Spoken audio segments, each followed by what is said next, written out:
Rugby.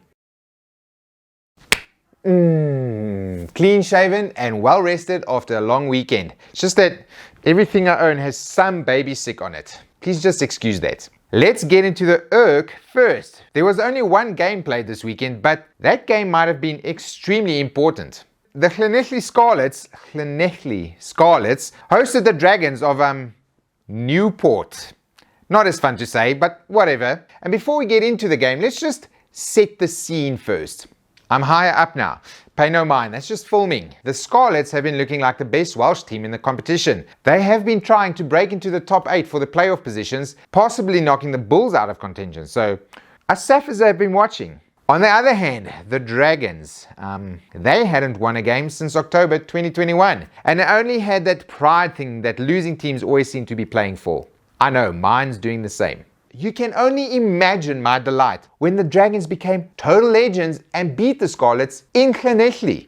Am I being dramatic in failing to express how important this seemingly routine little derby game at Parky Scarlets was for South African and maybe global rugby? This upset means the 3 South African sides in the top 8 are more secure and they have their own destinies in their hands. With a bunch of home games coming up, they could all climb the ladder even more and qualify for the Heineken Cup, all 3 of them. I've never really gone into it, but the Heineken Cup is some global stage, big PP baller rugby. That's the type of rugby that brings in money and sponsorships. That little upset at Parky Scarlets might have changed South African rugby forever. Or am I being too dramatic? No, I'm not. It does mean the South African sides do have to keep winning though. Time will tell. And that time is coming this weekend when there's going to be another bumper round of URC rugby. It also includes another bunch of games of Euro teams touring South Africa, which is always fun. I'm still working on getting my absolutely lovely wife to agree to me to go to Ellis Park on Saturday to watch Connacht in action. Please, Leafy.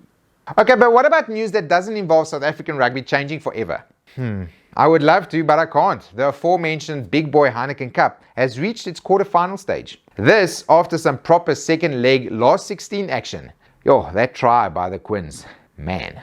The quarterfinal teams include 4 French sides, 2 English sides, and a couple Irish sides. Maybe in the future, some South African sides. If I had to pick 2 finalists now, for some reason, I would maybe say Toulouse and Leicester. Toulouse because they are so absolutely stacked, and the Tigers because they have a grit about them. They just refuse to lose. Credit to Aled Walters. Always and forever. Other news. Let me apologize. The Women's Six Nations has already been going for 3 rounds and I haven't said anything about it. Surprise, surprise though, the professional outfit, the English Roses, have been dominating. Surprise. At this stage, the English team are so far ahead in the women's game that they could probably enter 2 more teams in the Six Nations and still not lose a single game. Only the French ladies look like they might offer any resistance, and then it might only make the English team get angry, which they haven't done once. Luckily, the other nations seem to be cluing into the fact that people actually want to watch the women play, and the Welsh have been handing out professional contracts. May it grow and grow and grow, if only to stop the Poms from being good at any level of rugby. We can't have this. Judgment Day has finally come for the Aussie teams in Super Rugby Pacific. Or maybe Validation Day? The first cross-Tasman games of the tournament will be coming up this weekend, and New Zealand and Aussie teams will finally be able to measure themselves up against each other. Out of interest, let's see who's up first. The Chiefs versus the Waratahs. 2 mid-table teams, I guess. Let's just see if the New Zealand mid-table is the same as the Aussie mid-table.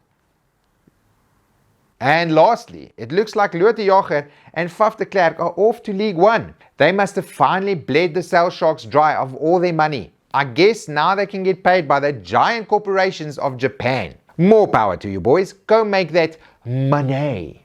And that was the rugby update for this week. I have not written an outro, so see you all next week for another rugby update.